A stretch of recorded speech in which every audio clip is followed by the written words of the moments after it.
Se você quer saber a diferença do treino aeróbico e o treino de musculação e qual deles é o melhor, fica comigo até o final desse vídeo. Meu nome é Renata, sou treinadora, trabalho com performance, emagrecimento e hipertrofia. Então bora lá pro vídeo, só pegar uma canetinha aqui, ó.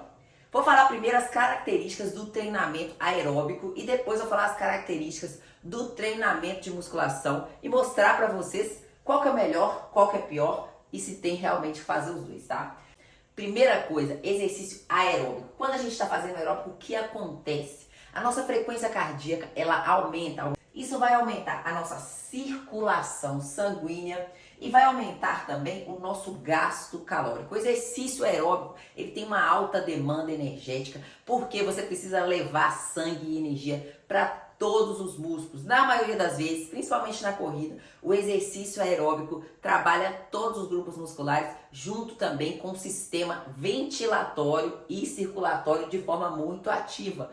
Por isso, gasta-se muita energia, tá? E o que é esse exercício aeróbico? Ele promove ali no nosso organismo, quando a gente tem as adaptações, tá bom? Primeira delas, aumento do coração, hipertrofia mesmo. O coração, ele fica, né, um super coração mais bombado e mais forte. Esse coração maior, ele vai bombear menos vezes. Por que ele vai bombear menos vezes? Se ele tá mais forte, ele vai conseguir com uma batida ali varrer, né, a circulação de forma mais eficiente. Você tem também aumento da capilarização, né, dos músculos. Você vai aumentar ali a quantidade de capilares, são pequenas veias fininhas ali, e fazer essa distribuição sanguínea de forma mais eficiente. E outra adaptação, que é o pulo do gato, que é a que vai realmente modificar o seu metabolismo, é aumento de uma organela chamada mitocôndria. E o que a mitocôndria ela faz ali dentro da célula, gente? A mitocôndria, ela é um pedacinho da célula que armazena e distribui o oxigênio no nosso corpo. O oxigênio junto da glicose, né? Essa soma de oxigênio com glicose é o que a gente chama de queima. Essa queima libera energia para a gente emagrecer, para a gente fazer o exercício em si. Então é imprescindível que você tenha uma distribuição desse gás de forma eficiente, tá? Então uma adaptação fisiológica da mitocôndria é crescer e fundir com mitocôndrias menores. A mitocôndria ela tem um tamanho e se você, né, estimular essa organela através do exercício, essa mitocôndria ela vai se fundir e formar uma mitocôndria maior, tá? Essa mitocôndria maior, ela vai carrear mais oxigênio. Então ela vai carrear mais oxigênio e dessa forma vai ficar mais fácil, né, de você ter energia, tá? E esse também é um dos motivos pelos quais o coração também precisa bater menos. Porque se essa organela tem eficiência para distribuir os gases, isso também vai fazer lá, né, uma resposta no nosso sistema cardiovascular, falando assim, ó, não precisa bater tanto não, que a mitocôndria tá fazendo ali um excelente trabalho, tá? Então falei aqui do aeróbico, agora eu vou falar para vocês da musculação, tá bom? As adaptações que você tem aí no treino de musculação. Você também tem aumento da frequência cardíaca durante o exercício, principalmente no treino de perna, gente. No treino de perna chega a dar, né, taquicardia ali. Aumento circulatório, assim como no cardio, porque a gente precisa de quê? Levar sangue para a musculatura para a gente conseguir fazer um bom trabalho. Gasto calórico agudo. O que é agudo? É durante a execução. Você tem um gasto calórico grande durante a execução, assim como no aeróbico, tá? Só que na musculação, você tem um gasto calórico pós-treino um pouco maior do que no aeróbico, tá bom? Então a gente chama isso de déficit de oxigênio. Algumas pessoas têm também efeito EPOC, né? Mas você tem aí, por quê? Porque o processo de regeneração pós-treino na musculação, ele é maior. Então isso vai fazer com que você gaste mais caloria pós-treino. Então pensando em sistema circulatório e gasto calórico, eles têm uma equivalência ali boa ali, né? Tanto o cardio quanto o exercício de musculação. Os hormônios que são estimulados ali, são sensíveis ao exercício, são o GH e IGF-1, tá? Testosterona e progesterona também. Como que isso funciona, tá? Você tá lá fazendo o seu exercício, Quando você faz o exercício, você tem microlesões, que são rompimentos, né, da fibra muscular. Como se você pegasse uma corda e ficasse assim, ó. Estica, dobra, estica, dobra, estica, dobra. Você concorda que aquela corda vai começar a arrebentar à medida que você vai fazendo esse movimento? É a mesma coisa o exercício. Você, ó, encurta, alonga, encurta, alonga. Você vai tendo ali microlesões. Essas microlesões, vai lá um marcadorzinho fisiológico, cola lá. Esse marcador fisiológico avisa lá para o sistema nervoso que a gente precisa de um reparo para aquela região.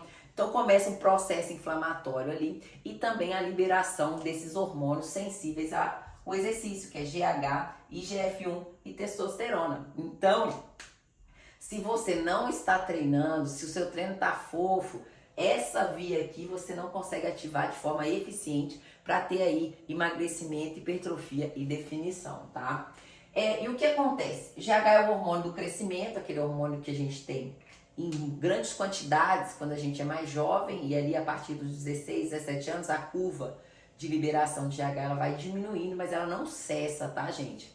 Mas com o exercício ela também volta aí a aumentar. O IGF-1 é um hormônio também similar ao GH, que só é liberado lá pelo fígado na presença de GH. Então o GH estimula o IGF-1, que tem a função bem parecida ali com o GH.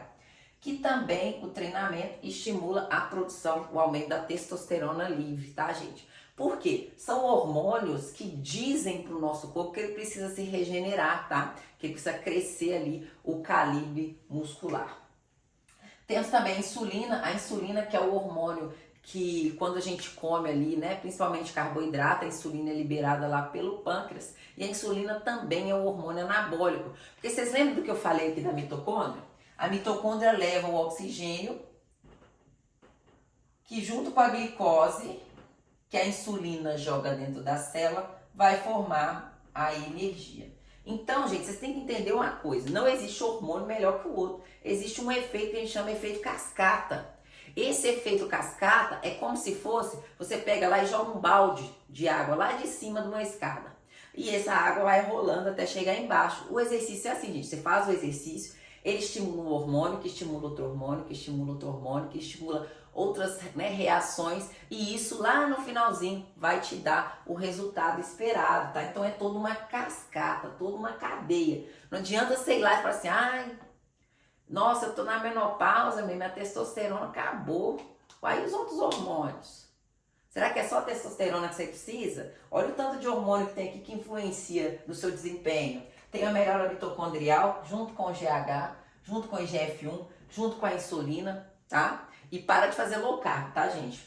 Ó, depois dos 35, 40 anos não é uma dieta legal. Por quê? Porque você diminui esse ciclo da insulina, tá? A insulina, por ser um hormônio que joga energia dentro da célula, ele também é um hormônio anabólico. Então, como a gente já tem baixa de testosterona e progesterona na menopausa e na pré-menopausa, você não pode cessar essa via insulina, tá? Porque aí é ao menos um aliado aí para sua hipertrofia. Agora eu vou falar, gente, o que o turno tem a ver com a calça? O que o aeróbico tem a ver com a musculação, tá?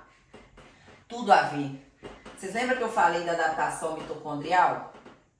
A adaptação mitocondrial causada pelo exercício aeróbico vai impactar diretamente no treinamento de musculação.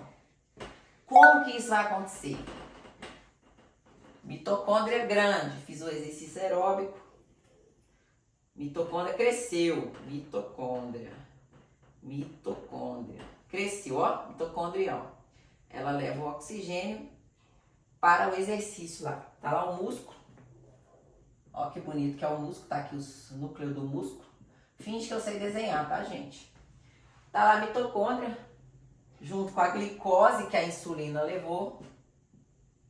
Glicose. Fez a reação, oxigênio, glicose, liberou energia, tá? Liberou energia para quê? Para contração muscular, gente. Você precisa de energia. É daqui que vem o seu processo de emagrecimento. Você não faz... Tem gente que pergunta para mim até hoje se a gordura sai no xixi, viu, gente? Não é não, é assim, ó, queimando, tá? Tanto no, ó, aqui, ó, que tá na presença de glicose, mas também tem do ácido graxo, que é um ciclo bem parecido ali com o ciclo da glicose, tá bom? É um outro ciclo, mas vocês podem pensar que eles são bem parecidos, tá? Então, liberei energia, energia faz o exercício. E é essa energia liberada que é o emagrecimento. Entendeu? Pulo do gato. Liberou com mais energia, como é que vai ser seu treino de musculação? Se você tá com mais energia, seu treino vai ser um treino foda. Seu treino vai ser um treino pesado. Seu treino vai ser um treino resistente. Porque quem não tem o sistema cardiovascular resistente não consegue treinar a força, não. Por quê? Porque pensa bem, você pega ali um agachamento, frequência cardíaca lá no talo, peso. Você tem que se recuperar entre as séries. Você tem que ter resistência para fazer ali 15 repetições, 20 repetições, né? Mais ou menos de 10 a 20 repetições. Você tem que ter resistência. Porque senão você não vai conseguir causar aquelas microlesões que eu falei. Porque o músculo precisa de uma quantidade adequada ali de repetições e carga para poder ter essa microlesão. E para começar o efeito cascata da hipertrofia, do emagrecimento e da definição. Então, uma coisa está casada com a outra. O exercício aeróbico está casado com o exercício de musculação. Ah, Renata, eu não tenho tempo de fazer os dois na academia. Divide o seu treino, gente. Quem tem pouco tempo para treinar, tem que treinar quase todo dia, tá? Ou todo dia praticamente. Né? Por quê? Porque vai ter que treinar um dia cardio e outro dia força. Tá bom? Pelo menos 3 vezes por semana para cada um. Então, tem que dividir aí. Quem tem só 30 minutos, geralmente eu faço isso. Coloco um dia aeróbico e um dia de musculação, para não perder, né, a intensidade adequada dos dois, tá bom? E para poder também trabalhar cargas diferentes aí, né? Tanto no aeróbico quanto no treino de força. Então, temos que pensar que a mitocôndria, somada com todos aqueles hormônios que eu falei, IGF-1, insulina, testosterona, progesterona, vão te dar um bom desempenho, um bom gasto calórico. E como que é o treino, né? A gente chama de treinamento concorrente, tá, gente? Quando tem 2 tipos de estímulo, chama treinamento concorrente. O treinamento concorrente, ele é hoje o que a ciência comprova de mais eficiente quando o assunto é definição, emagrecimento e hipertrofia, que é o que eu chamo lá na minha consultoria de duplo estímulo, né? Sabe que o nome da minha consultoria é esse? Porque eu sou, assim, alucinada com esse ciclo que acontece aqui, com essa cascata. Então tem toda uma ciência por trás do meu treinamento que eu aplico para vocês, tá? Tem toda uma ciência, porque sem eu ativar esses hormônios, sem eu ativar essas organelas aqui, eu tenho até o emagrecimento? Tenho. Mas esse emagrecimento vai ser um emagrecimento que vai dar efeito sanfona. Você não vai ter melhora ali do tônus do seu corpo. Você vai ter um emagrecimento perdendo muita massa muscular. Então tudo tem uma configuração adequada para você alcançar o resultado de ter essas entradinhas no abdômen, de ficar com o braço mais fino, porém desenhado, nada daquele braço, né, mole. Então tem toda esse efeito cascata. E se você gostou desse conteúdo, clica lá no link da página, vem ser minha aluna na consultoria do Pristim para você ter todo esse efeito cascata aqui, emagrecimento, definição e fim do efeito sanfona. Já sabe, né? Bora treinar!